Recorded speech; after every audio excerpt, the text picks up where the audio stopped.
This is a story of a people who brought their culture, faith, and unity with them, the Yoruba people of Nigeria, now at home in Ghana. Hello guys, welcome to BEFE'S space. If you are new here, you're highly welcome. If you're a returning subscriber, thank you so much for coming back. My name is Kina Befe. Long before modern borders, trade and kinship connected West African people. In the 19th and 20th centuries, Yoruba traders, artisans, and spiritual leaders began to settle in towns across Ghana, such as Kumasi, Takoradi, Accra, and beyond. They brought with them a rich heritage, language, dress, music, and above all, Isokan, the spirit of togetherness. Every year, this spirit comes alive in the Yoruba Isokon Festival, a grand celebration of unity, identity, and cultural pride. Isokan means unity in Yoruba language, and that is exactly what this gathering stands for. It's not just a festival, it's a bridge between past and present, between Ghana and Nigeria, between the Yorubas and their neighbors.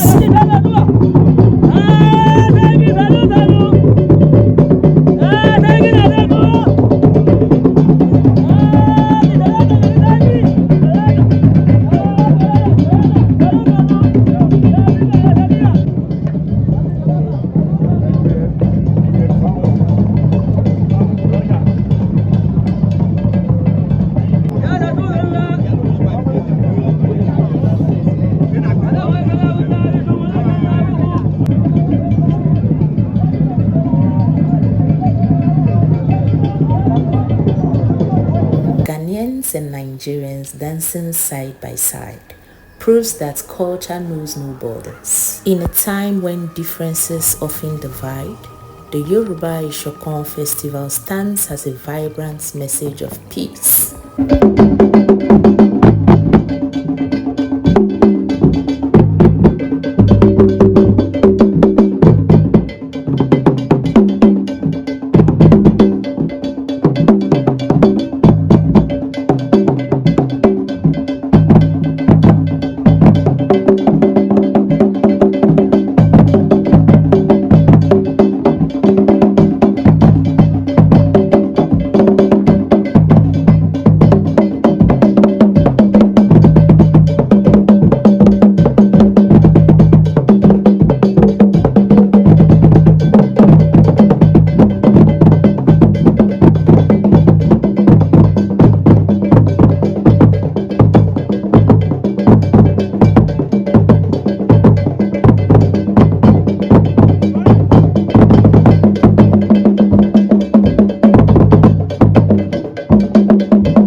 Sango performance you are about to watch is not just an entertainment. It's a reminder that the traditions of the Yoruba people runs deep even across borders.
Yorùbá kenan tarin Yorùbawa na kuru tarin Yorùbawa na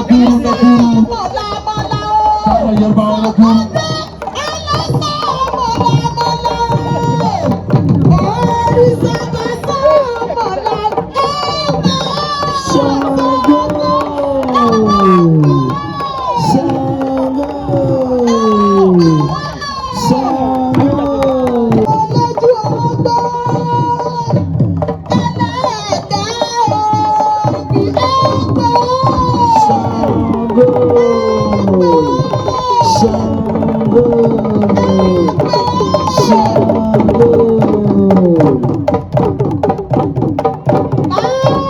And yes, Bife was present, even if I'm not good at recording myself.